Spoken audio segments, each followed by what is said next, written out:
Welcome, everybody, to our 8 Reasons for Canada to Build a Clean Economy Now webinar. My name is Mike Moffat. I'm the Senior Director of Policy and Innovation over here at Smart Prosperity.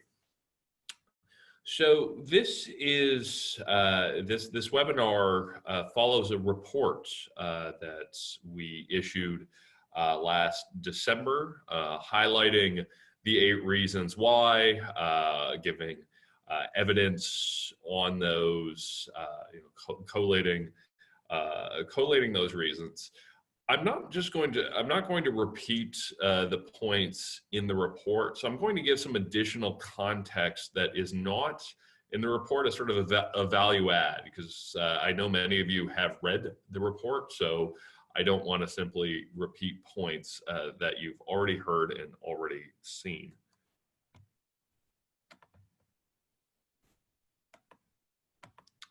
So I'm going to go through the 8 reasons and give a little context. So the first reason, that global market opportunities and jobs in the clean economy are growing fast, and in many sectors, in fact, there are fastest growing forms of employment. So, and I think that's important to keep in mind when we look at these 8 reasons in general. Obviously there's a lot of environmental reasons why we need to build a clean economy. The wildfires in Australia have given us all, or should have given us all, indication of that. But with that threat also lies opportunity. And the demand for solutions keeps growing, which creates an opportunity for Canada, Canadian workers, Canadian businesses, and so on. So generating low carbon solutions is projected to be a massive source of wealth and create jobs across all parts of the economy, and ones you might not even think of. So it wasn't in this report, but we had a report that came out earlier this year that looked at the construction sector. So we looked at the effects of carbon policies on the construction sector. Not one that, again, you would normally think of as being one that you would expect to see a lot of job creation. But in fact, there were. Our models projected 30,000 jobs created across Canada in 2025, thanks to the efforts to lower emissions. So this is something, again, that we're not just talking about creating clean tech jobs here, but rather jobs across the economy. Next slide. So here's some of the data we've seen here. There's this projection that the global market for clean solutions will reach $26 trillion by 2030. So a lot of different data here. The one I particularly want to focus on is the electric vehicles market, just because it's not necessarily the biggest source of opportunity, but certainly a source of opportunity. If you look at the news over the last 3 to 4 months, it seems that every week a new automotive manufacturer, either an existing one or a startup, is announcing an EV model that they'll be launching in 2022 or 2023. There's a massive opportunity for Canada to win those mandates to produce some of those vehicles right here in Canada. And the Canadian parts manufacturers are all over this opportunity. In fact, there's this exciting new initiative by Canada's Auto Parts Manufacturing Association, the APMA. They have something called Project Aero, which they've named after the old Avro Arrow. And what they're planning on doing is building a concept car entirely out of all Canadian parts, AI, tech, and so on. So 100% of this concept car would be assembled using Canadian technology from Canadian companies. So it's a very exciting initiative going on, and I think it's an important one. Again, not just for the environment, but for the economy as a whole. There was an interesting, if somewhat depressing report that came out of Statistics Canada just today on the decline of manufacturing employment across Canada between the years of 2000 and 2015, and the overall decline that has been caused in male employment for full-time, full-year employment. Well, these clean tech, these clean opportunities, again, which are not just in clean tech, they are in construction and other areas, provides us an opportunity to create new jobs to replace the ones that were lost between 2000 and 2015 in the manufacturing sector. So it's a whole lot of opportunity here. So let's go on to reason number 2. And reason number 2 is Canada's position for success in many sectors, because obviously it's not just enough for worldwide demand to be in certain products. For Canadian companies and Canada in general to produce those products, we have to have both competitive and comparative advantages in production. Otherwise, that production will happen somewhere else. So we've got all kinds of levels of expertise in the kinds of areas that you would expect to see demand across the world. So, and again, not just in traditional clean tech sectors, but things like agriculture, finance, oil and gas, and so on. So one example is that, if you look at the top 10 countries for environmentally related invention, Canada is 9th. We're punching above our weight in creating new inventions around environmentally related products. It's contributing to our GDP, and that's not necessarily a suggestion that everything's perfect and our work here is to be done. Obviously, there's a lot of work to be done to turn those inventions into commercial ideas. Some of that is already happening. If we look at the Clean Tech Group 2000, the Clean Tech Group's 2019 Global Clean Tech 100, so like the 100 clean tech companies that are well positioned for the future, 12 of those 100 are Canadian, which again gives illustration that we are punching above our weight. So we have a lot of the sort of raw inputs and ingredients. Many of those are sort of hard ones, STEM, technology, these inventions and so on, but we can't overlook our other factors, everything from quality of life in Canada, rule of law, access to clean water. These are all very, very important when firms make a location decision, and they're also important to helping our made in Canada companies. And in particular, we need to look at Canada's skill set, because these jobs that are created are, for the most part, higher educational credentialed jobs. Well, we have one of the best educated populations in the world, and furthermore, we have a very well-functioning immigration system, which allows us to bring in talent to help those companies expand and grow and create jobs for Canadians. So we shouldn't overlook all of these advantages. So what we need to do as policymakers is try and leverage those advantages to help Canadian firms, either firms located in Canada or Canadian-owned firms, take those raw ingredients and create the kinds of commercial products that are in demand across the world. So number three is more efficient use of resources at lower cost. So as these technologies develop, this is going to lower costs for all firms because it lowers their input costs.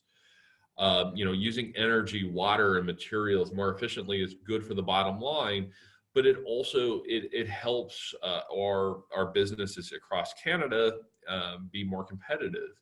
You know, if you look, you know, one of the things that we often hear in Ontario is that electricity prices are one of the factors that are making us less competitive. The evidence on that is actually surprisingly weak, but let's suppose that were true. Well, we can help ourselves by developing technologies that use less electricity.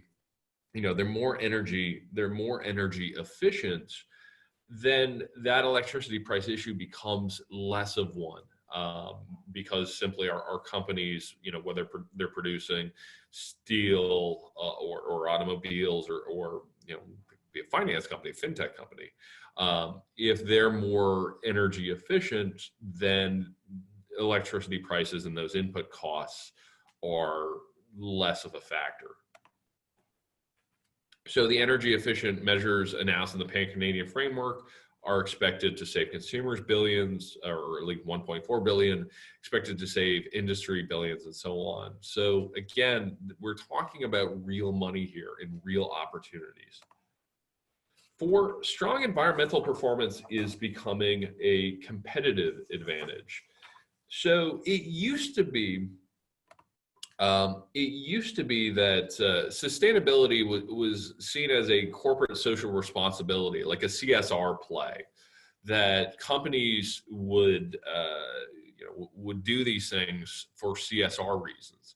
But now we're seeing that strong environmental performance becomes a competitive advantage. In other words, it's helping the firm's single bottom line. You know, we're no longer talking about triple bottom lines. And the reason for this, again, you know, go back to business school. You know, one of the major sources of sustainable competitive advantages is product differentiation. So being able to sell a product that is more environmentally friendly, has lower environmental footprints, not just of the product itself, but of its inputs, can create real sustainable advantages for companies. You know, a survey has found that 70% of CEOs feel that corporate responsibility will be at the core to everything they do. You know, we've got this $500 billion market in bioproducts.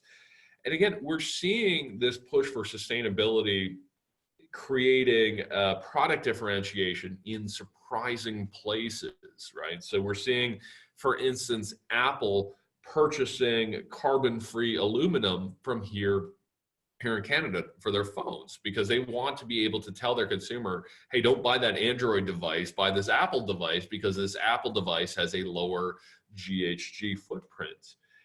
So this is not just affecting the demand of consumer products, but it's affecting the demand of commodities. It's allowing for what traditionally would be considered commodities to actually have product differentiation. So it's no longer aluminum is aluminum is aluminum. Now, if you can sell an aluminum that, you know, is carbon free, that goes a long way.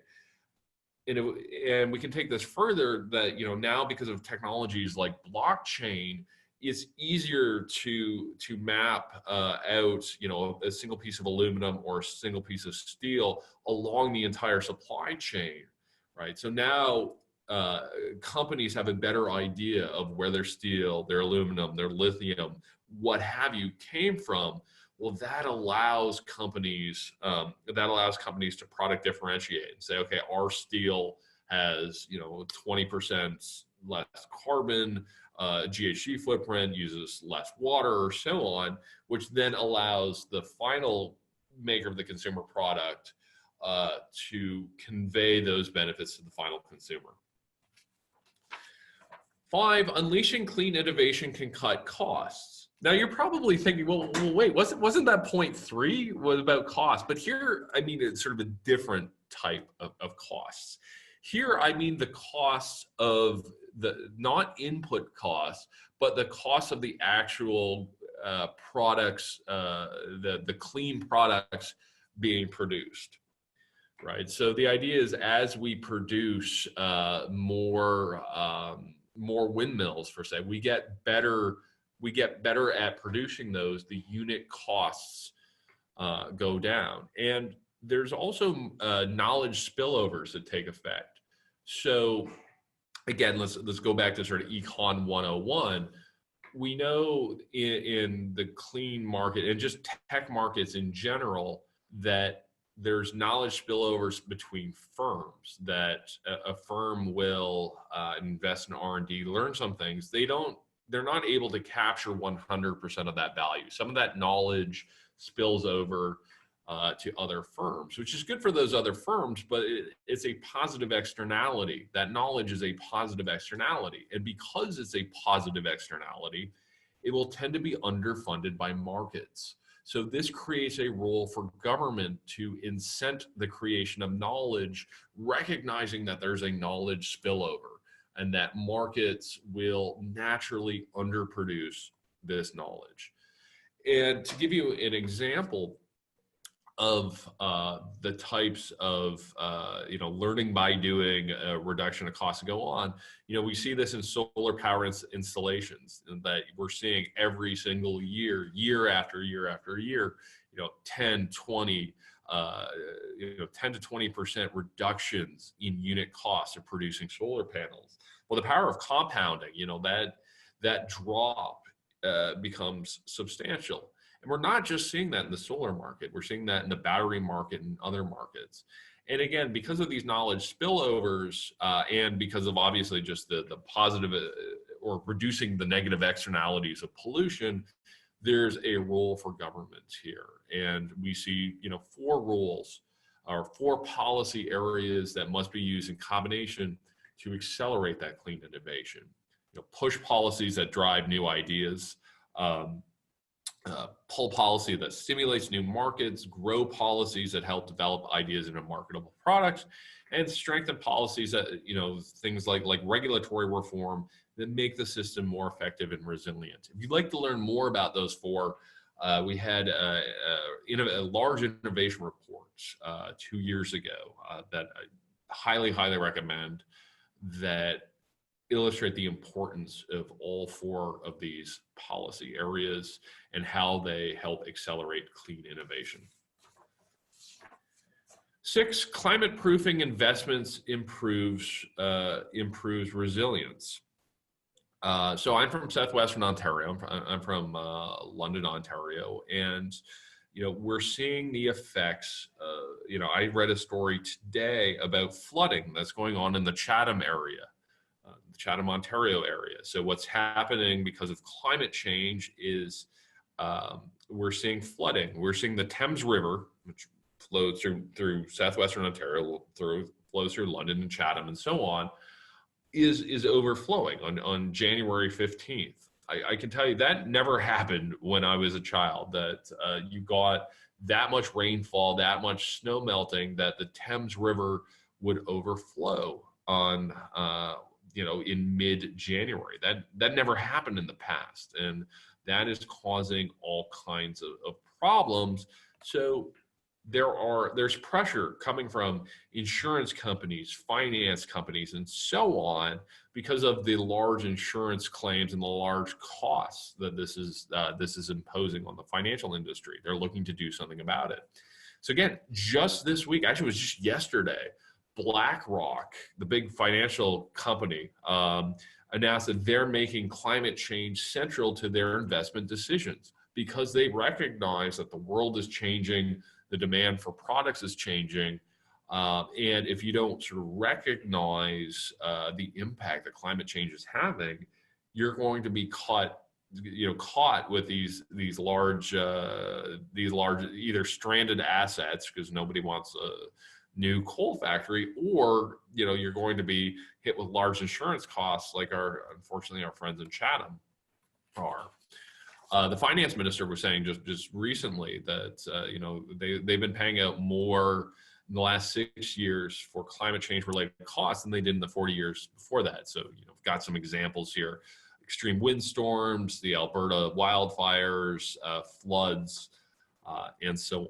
So these are very, very real costs, And the insurance industry is recognizing these costs, and this, and obviously this is imposing costs on the taxpayer. Number 7, conserving and protecting natural capital is absolutely critical to growth, right? That we get a lot of services from nature. So it's, whether we're talking about natural resources, healthy ecosystems, or so on. So let's actually go back to that Chatham example, that flooding of the Thames River. Part of the issue that we're having around flooding, again, in Chatham and Windsor and southwestern Ontario and so on, part of that's due to climate change. But part of that is also due to the removal over the last 100 years of wetlands in the region that acted as a sponge to sort of soak up a lot of this excess moisture. So those wetlands were providing services that, if we try and do this with sort of brown infrastructure, cement infrastructure, it costs millions and millions of dollars, and often we can't do it. And there are large portions of Essex County and Windsor that you can't insure your basement against flooding because flooding happens so often. And to give an example, again, of the value, a real tangible example of the value of the commercial value of wetlands and ecosystem services, the report talks about Gibson's, BC. And Gibson's, BC found that they have a bunch of natural ponds that act as these overflow that prevent flooding in the region. They found it cost them about $15,000 every 3 years to maintain these ponds. If instead they got rid of the ponds and replaced them with brown infrastructure, basically, stormwater sewers and that kind of thing, it would cost them just $4 million to construct that infrastructure, let alone all the maintenance costs that go about it. So here you've got these wetlands or these natural ponds that are costing almost nothing, but are providing the same value or better value than these storm sewers that would cost $4 million to construct, plus all the maintenance costs that go beyond that. So again, here's some prime examples: the boreal forest, Ontario Greenbelt, Valley of Honeybee population, and these all come from previous studies. And if you look at the reasons why report, we link to those studies. And again, to put a sort of dollar value on what happens when you don't properly value nature. One such example is the cod fishery closing in the early 1990s, which was in the news recently because of John Crosby's passing, who was the one who had to close down parts of the cod fishery. So rest in peace, Mr. Crosby. But overall, again, there's a lot of value. Nature provides a lot of value, and again, very tangible commercial value. So that's reason number 7 of 8 why of our 8 reasons why. And finally, a clean economy improves health and quality of life. So having a clean economy, breathable air, that kind of thing, makes our lives better, but also, again, has tangible economic benefits. So there's some examples, $36 billion, the cost of human impacts of air pollution in 2015. There have been some studies recently about how reduced air quality reduces people's cognitive abilities. If there's too much CO2 in the air, or too much particulate matter in the air, it actually temporarily lowers your IQ. You make worse decisions. And again, we're seeing this. Any tennis fans out there seeing what's going on in Australia with the wildfires and all the particulate matter that's coming out of that. Performance of those athletes has diminished significantly. Again, so this has very real economic and environmental benefits to cleaning up that pollution or preventing that pollution from happening. So those are the 8 reasons why. I hope you've enjoyed this. This webinar is part of our webinar series. So we have one with me again on January 22nd on how to communicate policy ideas to policymakers. So please take a look at our website, sign up for our webinars. We love having you. So thank you so much for attending. Really appreciate it.